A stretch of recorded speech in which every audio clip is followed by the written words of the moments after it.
How do you address to people who come to you and say, I want to learn English in 6 months, in 2 months? In my experience, I think it's impossible to learn a language fluently in 3 months or even 6 months. A lot of people sell something that they cannot deliver. Do you think that is still important to learn English in our days? Well, I'm worried because Mandarin is threatening the this hegemony of English. I know that you're also a translator. Yes. How does it take for an English teacher to be a translator? What it takes? Let me tell you, when you have like a business, okay, you sell cell phones. Yeah. And then you see that, okay, selling cell phone is not enough. I need also to sell the gadgets. Let's talk about your book now. It's about Angolan Portuguese slangs. Yes. What inspired you to write this book, man? Well, as a teacher of English, I have been in contact with lots of books, idiom books, slang books in English, and I thought, why not to have something like this in Portuguese also?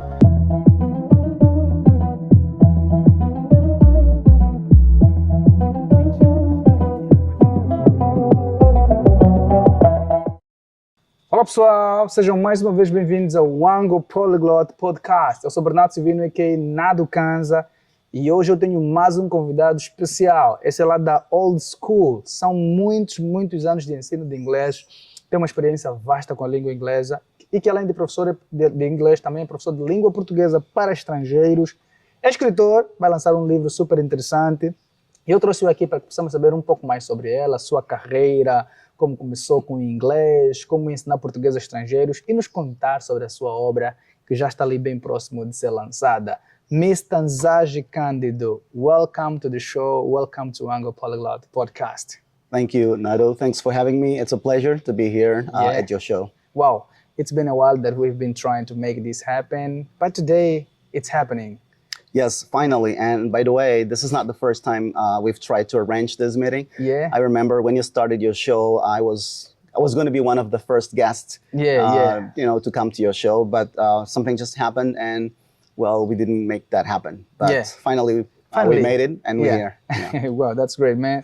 So, Mr. Nzagi Cândido, well, I know you for a while. For a long time, I know you've been working as a teacher and stuff like that. That's why we decided to bring you here. Okay, thank you. But I want you to introduce yourself to my audience. Who are you exactly?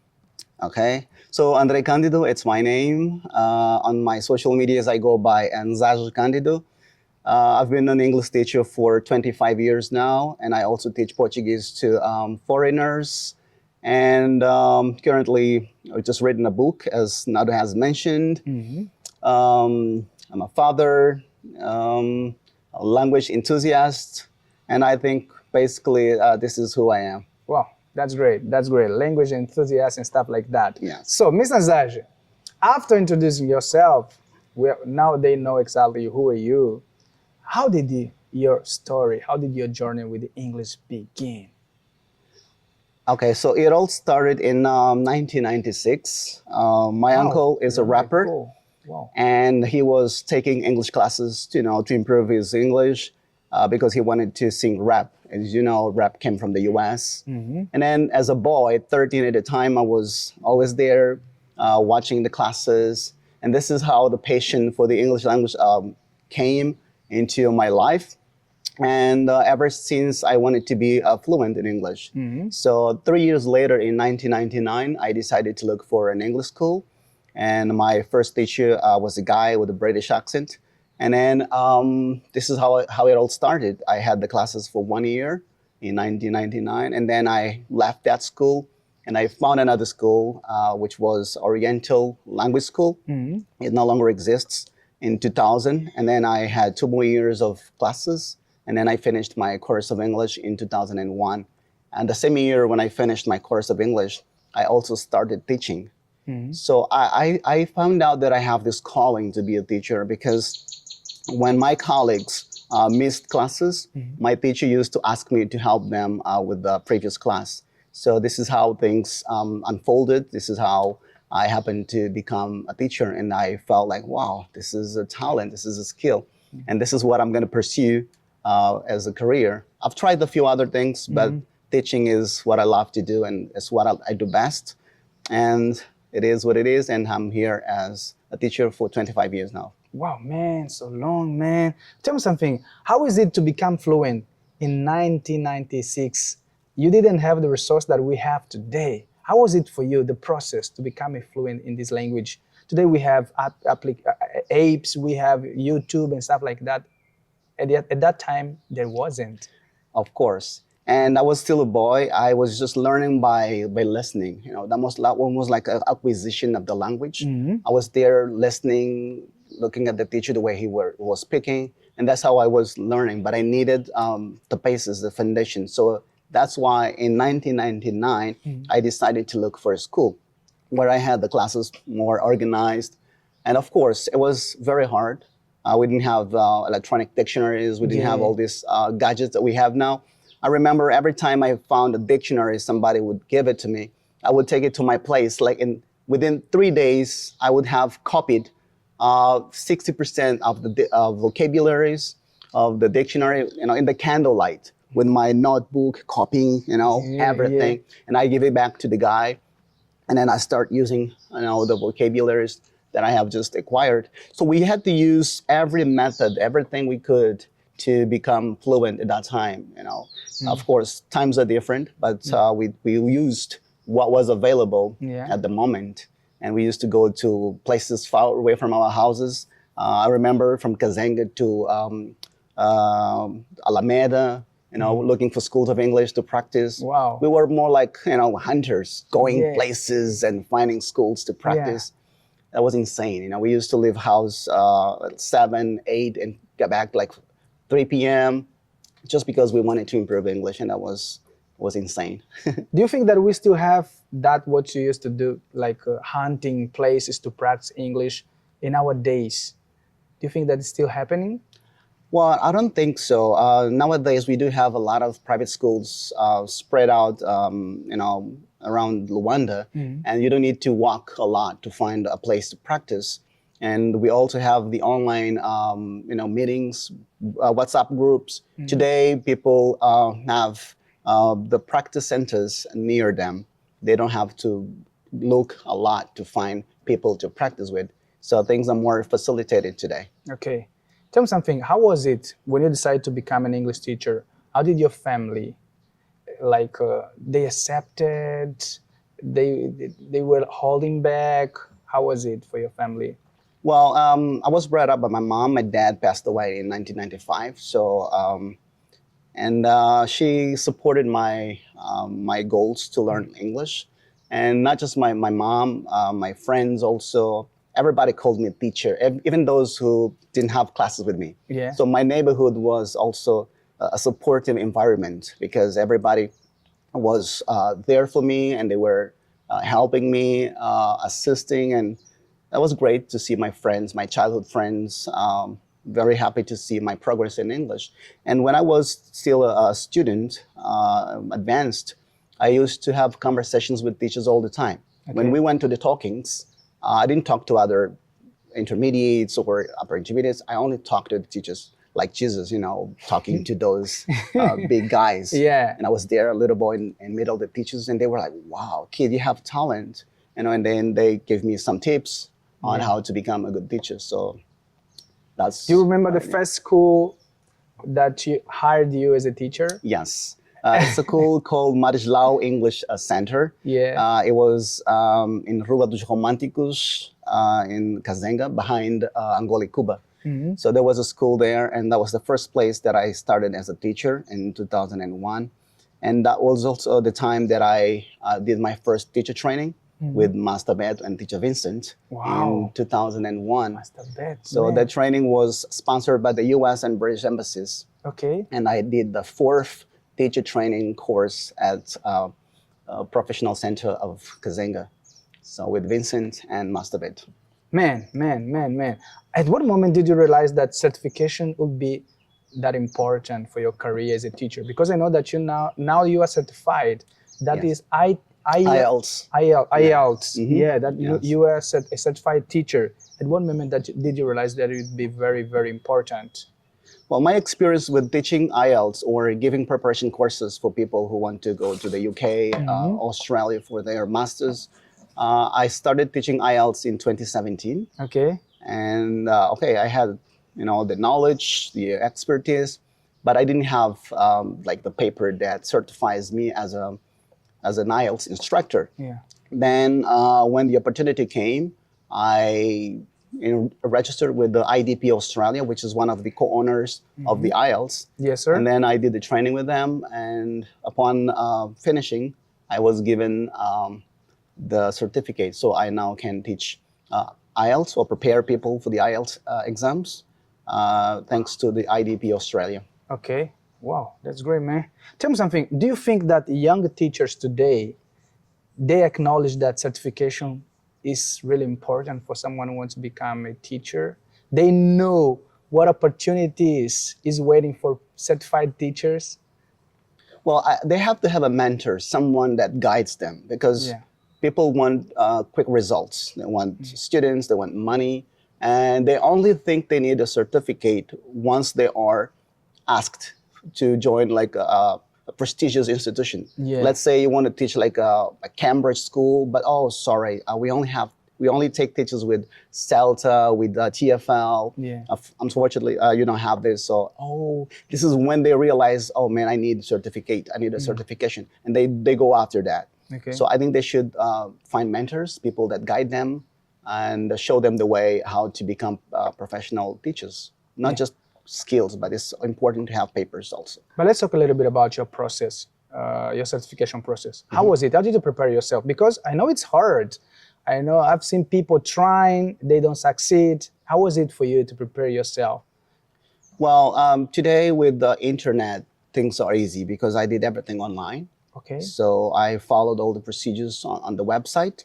And then, of course, that's a very hard test. It's a very hard training. But I managed to have a good results on my tests. And then after 2 months, I was then awarded 2 certificates for teaching speaking and teaching writing. And then this is what stood out. But I'm still learning, still taking advantages to improve whatever it's necessary. Costs. So how much if someone want to go for it? no, the IDP Australia does this for free. Really? Yes. Man, really? Yes. Most courses I take and I post online are free courses. All you have to do is know how to search, be patient, and have discipline. You have to have time, because these are the one called self-paced courses. Yeah, self-paced and the course. US Embassy also has a lot of those. But it's not just like, I want to do this, but you have to plan. Yeah. You have to arrange time, organize your schedule, and be committed to learning. And this is what I did, and I keep doing this. And thanks to IDP Australia, I have had the chance to have my certification as an IELTS instructor. It means that you can go wherever in the world and you can teach English. Not really, because I still need the next level, because they have pretty tough requirements for people being trainers of. So the next stage would be to be an examiner. Okay. I am a trainer. I can help people to prepare for the IELTS, which is different. And then the next level, which is more complex, is to become an examiner, a person who gets the tests from the candidates, and then make sure to say this candidate needs like a 5.5 band score or like a 6 band score, which is something more difficult to achieve. Wow, I didn't know nothing about. Yeah, you need a CELTA for that, unfortunately. Wow. man, I'm kind of like surprised. This is a good information. But tell me one thing.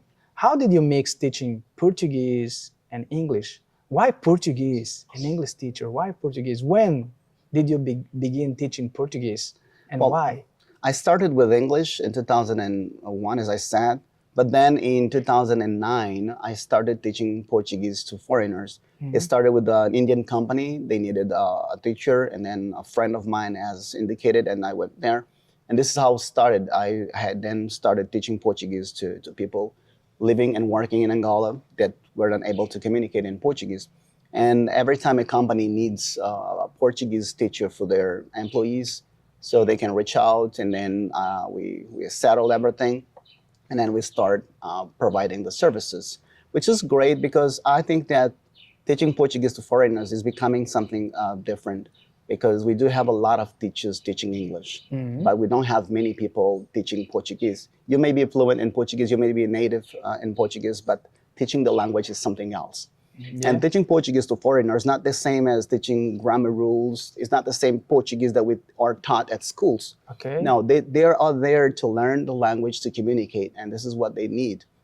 They are not there to cram in grammar and all those complex rules of the language. So we need to provide them what they need at first, and then later in the process, we may then include some more complex topics. So I've been working with a Chinese company as a Portuguese teacher, and I also have students in Lebanon. I have students in Germany. Wow. And yeah, those are learning Portuguese with me. So you're a freelancer. Yes. All these opportunities you are working as a freelancer teacher. Yes. When did you realize that, man, I don't want to work to anyone else. I want to be a freelancer? Well, I started freelancing in 2018. Before that, I was working with a company, but I felt like I didn't belong there. You know, I felt I was in a relationship where there is no more love. Oh, and my then God. I needed to, to break up. I needed to feel free. Yeah. And then I decided to leave. Yes. But I wasn't sure if I was going to be successful in my independent career. So, but then I had to risk it. So, and I made it. So here I am. Since 2018, almost like 7 years, I've been working on my own, and I'm pretty good. But do you think, man, today we have many young people trying to freelancing. Do you believe that it is needed to have a background before you start in doing, like networking, stuff, experience, and stuff like that? Because there are some guys, they're just starting their career, they already start as a freelancer. Do you think it's good? People should not act out of emotion. Okay. They need to plan their steps and carefully doing this, because if you act on emotion, you may regret later. Before I decided to become a freelancer, I had to think, rethink, talk to my wife, and then decide. As a starter, as a freelance, as a teacher, working for an institution, before you think about moving or leaving your company, you need to make sure that you have what it takes to be an independent, like a freelancer. So it's a decision that needs to be made with caution. So I would advise young people who wants to be freelancers to make sure that they have what it takes to be independent, because you might deal with ups and downs, and working with a company is more stable. You have your permanent pay, but the freelancer, it's not easy. You need to have a lot of experience, and I have. Can you list some challenges that you have been facing? No, that you face it as a working for someone and as a freelancer, so that we can tell the differences between. That's what I said. When you are a freelancer, for example, providing services, English classes, and Portuguese classes, sometimes you have the students, And sometimes you don't have it. Yeah. Sometimes they cancel the contract, and you have to, your pay is never the same. Yeah. So in 1 month you may make like 200,000. On the other, you may have like 100,000, and then this is how it goes. But working for a company, you know that your pay is exactly the same. Yeah. But you don't have the independence to dream, to fly, and to be creative. So there are good sides, and there are also bad sides on that. But I'm enjoying being a freelancer. So it means that today, if someone calls you, man, come here and teach my school for you, no way. Well, I can, as long as not like full time. Okay, I can be there like part time. I can be there for a few hours. That would be great, but not like full time. And if that happens, you're gonna have to propose a good offer, because we have to analyze what I make now and what you're offering, and then that can affect my decision. Wow, man. Let's talk about your book now, man. Yes. I saw it's about Angolan Portuguese slangs. Yeah, Man, it's a dictionary. It's a dictionary. Yes. What inspired you to write this book, man? Well, as a teacher of English, I have been in contact with lots of books, idiom books, slang books in English, and I thought, why not to have something like this in Portuguese also? And the idea came in 2010. 2010. Yes, I started collecting some vocabularies, working on that. But then I never had time to continue because I was busy making money, and I always like postpone, the writing of the book. But then COVID came, 2020, and I had a lot of time, and I lost a lot of students. Yeah. And then I received a translation project, 19 books from an Angolan writer. So he wanted to translate all those books. And then when I finished translating all those books by this Angolan writer, and I said, wow, why not continue with my project also? And then in 2020, I decided to continue with my book. And I finished writing the book 2022. So then I sent the book to the printing house, and I'm still in the process. Yeah, the book is already at the print house, just waiting for the guys to deliver the book. As soon as it is available, and I will make sure to make it public. Wow, man. Was it easy for you to get sponsor for this book? Unfortunately, I didn't have any sponsorship. I remember having written to some institutions for sponsorship, but I didn't get any responses. So you did it by your own? Yes, I had to use my own funds to produce the book. Man, you love it. It means you love it, man. It's my first baby. It's the first book, so I had to invest. Okay. My initial idea was to make the book an app, so that people can download and have free access to the book. And I want to take advantage of this show. If we have like, programmers, IT students out there, I would like to set a challenge. Please reach me out and let's see if you can make my book into an app and turn this book available to anybody who wants to download it for free. So it's gonna be great. I haven't been able to find anyone. Do you we don't have here your book. It would be great if we had it here to show to people. But can you list some slangs that we will find on it? Well, there are a few. For example, we have bungle bang. Bungle bang, it's there. Yes, it's there. We have the names of certain diseases also. For example, we can find there Mbumbi, what is that?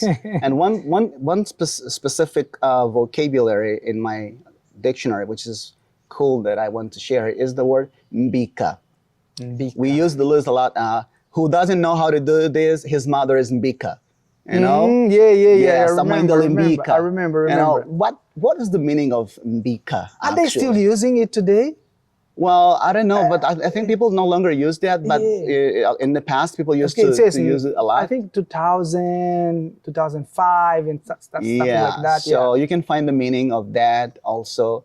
And we also have, because it's not just a dictionary of slang, but it's also a dictionary of popular expressions. Popular expression, okay. And it brings the meaning, the definition, probably the origin of certain slang, how they came up to the country. We have like spumon, of course. And the idea is that this dictionary will be updated, the volume 2, volume 3, and I'm open to contributions. Whoever would like to share more vocabularies, slangs, to enrich the dictionary is free. He can use my social media to get in touch and also contribute with new words to be included in the dictionary. Wow, man, great. So I know that you're also a translator. Yes. How does it take for an English teacher to be a translator? What it takes?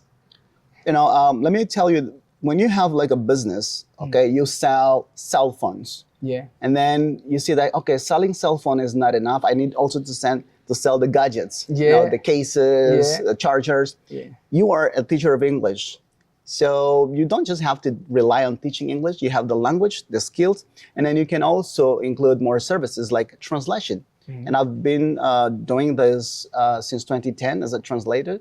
And I'm currently also writing a book on translation. I just don't have enough time to continue working on that, but I'm also writing a book on that. The title is Working with Translation. So I love working with translation, and I've always worked with that. It's a challenge, but I definitely love it. So, what trainings did you make to become a translator? Because it's not just speaking English, Of course. Because there are a lot of people, okay, I speak English, I'm going to be a translator. Yes. But it's not like that. Yes, that's a myth. Even Yeah. if you have lived in the US or the UK, it doesn't automatically makes you a translator. Yeah. So you need the skills, the techniques, the necessary techniques to know how to convert from one language to another. And I did the training with Curtil in 2022. That's my the general training of translator. And after that, I did more courses with Translators Without Border, which is an international organization, which I've been working with them. Recently, I have finished another certification on Introduction to Terminology. Okay. So that was very difficult, but that was cool. So I learned a lot about how to organize terminology in translation, how to remove terminologies from books and other articles and make it into your own database. So I've been learning every time. Oh, man. You know, in nowadays, people are talking a lot about translation. We have seen many people going to Creative, they want to become translator and stuff like that because some of them believe that it makes money to be a translator. Is it true? Yes, it depends a lot on your contacts, you know, because it's not easy to find people looking for translation services. Yeah. And now we have AI, unfortunately, and a lot of people are resorting to AI for translating their websites and their documents. The number of people looking for professionals for translating their books, it's reducing a lot. So it means that you, as a translator, you look at AI as the competence. Well, AI is a problem for us and also is a helper if we know how to use it. Yeah. You know, but people now rely a lot on AI, and AI provides a very good translation.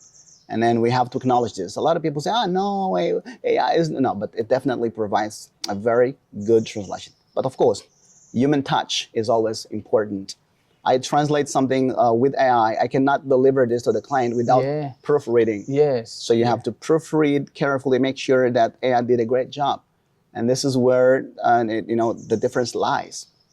I use the cat tools and other tools to translate, but then I have to make sure that the client is receiving something accurate, not relying on AI. Because I think AI cannot translate like cultural things. That's a machine. Yeah, that's a machine. And that they cannot give you that, because we have something in translation we call localization. That's it. And that's what makes the difference. You don't have, when I am translating, I need to, for example, from English to Portuguese, I need to know if the final reader will be in Angola, in Portugal, or in Brazil, because we have slightly differences in spelling. So, and that makes a difference. So I need this detail. I have to make sure that I don't have many Brazilian vocabularies in my translation, because this can be like a flag and people will say, oh, well, this guy just used AI, he didn't proofread it. So that's a flag. For instance, if we take your book and your book of slangs, and we give it to AI to translate, it's gonna be a problem. Of course. It's gonna be tough because AI doesn't know all the terms that we use here. For example, kupapata is also there, and we call kupapata in different ways. In some parts of Angola, we call avoveio.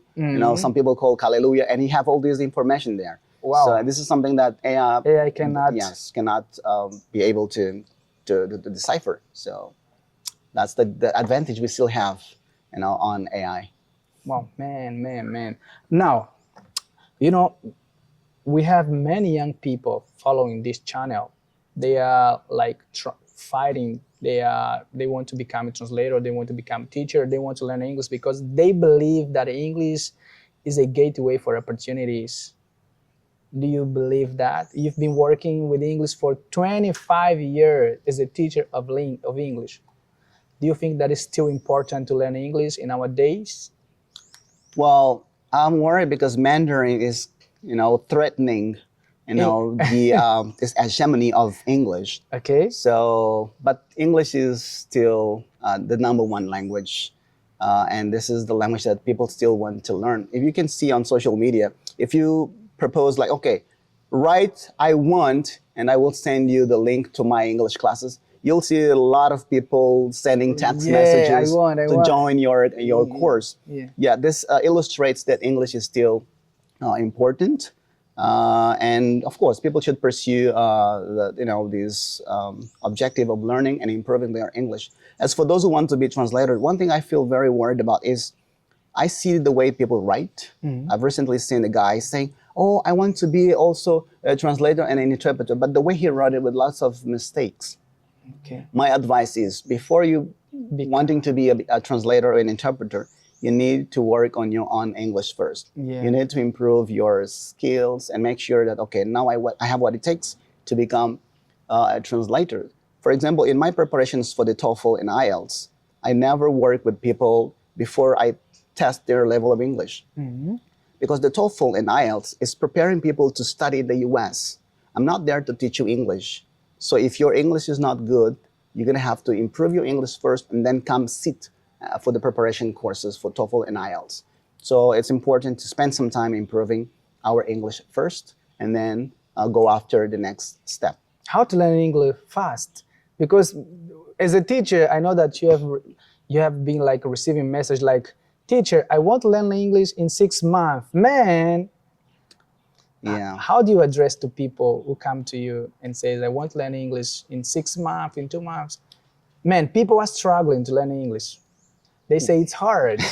What advice would you give? Well, what techniques, tips, and stuff like that? in my experience, I think it's impossible to learn a language fluently in 3 months or even 6 months. It takes time to master a language. You can learn some basic expressions, you can learn basic communication in 6 months, but not to be able to have a sustainable conversation, about complex topics. Yeah. Okay, so a lot of people sell something that they cannot deliver. And those people that say they can teach you English in 3 months, they have taken like 3 years to learn the language. Yeah. And this is not fair. This is selling falsehood to people, and people should be honest, because nowadays we are more focused on making money rather than helping people as it should. So people have to know that you don't learn a language that easily. It requires effort, it requires sacrifices. And one thing that we have to know is that teachers only play 20% of the part. The other 80% in the language teaching and learning process depends on the student. So you have more work to do than I have as a teacher. So my job is to guide, to show you the way, and you have to continue using that path. So it means the other 80%, it's on you. Okay, so what do you think that students prefer today? In-presence lessons or online lessons? Well, online lessons is an alternative when you don't have time. So then you go to online. I've always preferred in-person classes because that eye-to-eye contact, that atmosphere in the room, that when you get closer to the student, the feedback, that's irreplaceable. So online is just an alternative for when you're not able to go and meet in person. As a freelancer, do you teach like in person or online? Well, I have online classes. Most classes I have are online, and I also have a few in person. My objective nowadays, as I said, is to work with companies, and I have to be there in person.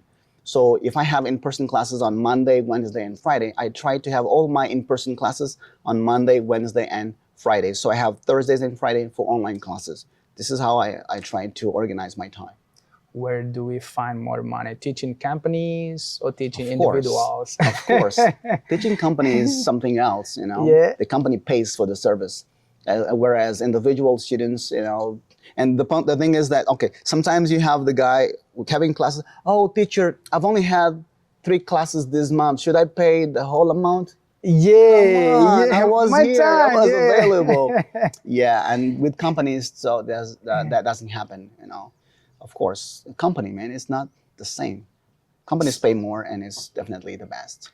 So, man, it is possible to live in Angola, to live as an English teacher, as a freelancer English teacher. Is it possible? I have graduated in law, Oh, man, but I've really? never. Yes, I did law at university, but I've never had anything from that. Man. All my 25 years have been through English, So Man. English is my, survival tool. my house, my wedding, my kids, and everything I have, it's through English. Man, I'm shocked, man. Really? Yeah. You graduated in law. Yes, I did law, but that's another history. I don't often talk about it. Yeah, man. I'm speechless. I remember before I went to law Man. school, I had to choose between going to law school or to ESED for English. Yeah. And a friend of mine at the time who studied English, he said, "Man, you are pretty good with English. You've been Go to working. law. Yeah. Why are you gonna go there?" I said, "Yeah, that's kind of cool." So since I already speak English fluently and I've been living through English, so then I'm gonna go to law, because the idea is if I happen not to have a job in English, I can teach law. I can work for the legal department in a company. So Angola is like a place where you need to struggle to to find to make ends meet. Yeah. So I have the law background and I have the English background. If I happen to have an opportunity, we need the guy to work for our legal department. I'm here. But I really would like to become a university teacher and teach law. Why didn't it happen? Well, because I'm busy making money. I haven't yet thought about this. Man, guys, you better. Man, I'm really like a kind of speechless. Wow. Yeah. Decision. I think it was decision. Man. The reason why I went to university is because I was teaching lawyers, I was teaching engineers, CEOs, and I didn't have a university So degree. do you think that your background in law helped you with English?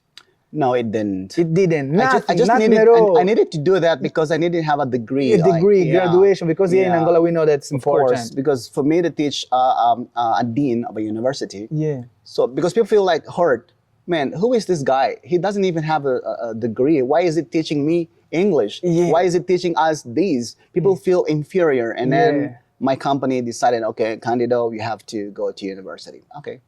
So I went and I did 5 years of law. Yeah, and here I am. Man. Now, man, before we wrap up, I need you to give an advice to young people, to anyone who want to become a teacher, because man, I'm shocked. I'm shocked, well, in a positive way. Yeah, in a positive way, man. Advice, how to build a career, a strong career as an English teacher. Well, it depends a lot on your surroundings, the people around you. Try to find like a mentor, a role model, somebody to guide you.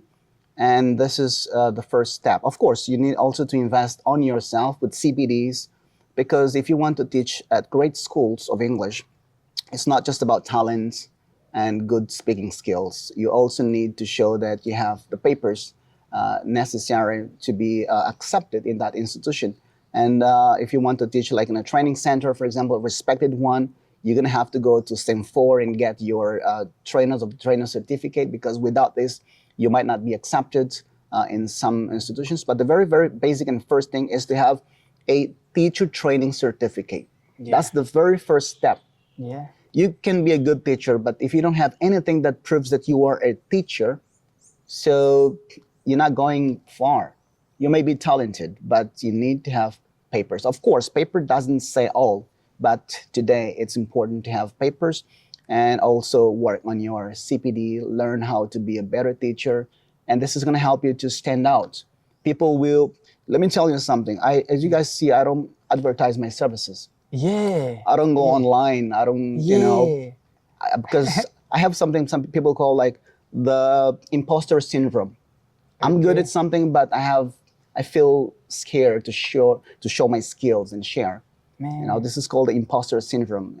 You are good at something, but I don't know, maybe not a good idea. But nowadays it's a must, man. Of course, a lot of people defend if you don't show your services, if you don't expose yourself, you're not noticed. Okay, I understand that. But I keep getting calls from students from all over. I have students like in 5 different countries, and my students do the marketing for myself. But of course, it's not easy to get to this level. So you need to, to constantly work, go to events, networking events, seminars, participate, meet people, and be humble enough to ask for help whenever you don't know about something. And I've never been afraid to learn. It doesn't matter if you have less experience than I have, but I'm willing to learn all the time. So that's the secret. Be humble, and you'll get there. And don't forget to learn about finance, because you have built your house, your marriage, and stuff course. like that only with English. Definitely. Only with English. Yes. Man. It's possible. Just It's be possible. a good teacher. Okay. Yeah. Thank you very much, Mr. Thank you. Cândido. Wow. I'm shocked, man. Appreciate it. Motivated. Yeah. I think that they're gonna like follow your steps. Yes. Thank you very much for coming. Thanks for having me. It was a pleasure having you. Guys, don't forget, if you like this video, hit the subscribe button. If you want to be a sponsor, of this podcast, don't be afraid. Call me and let's talk about it. Okay, maybe your brand is gonna like be here together with Angopolyglot. See ya. Bye-bye.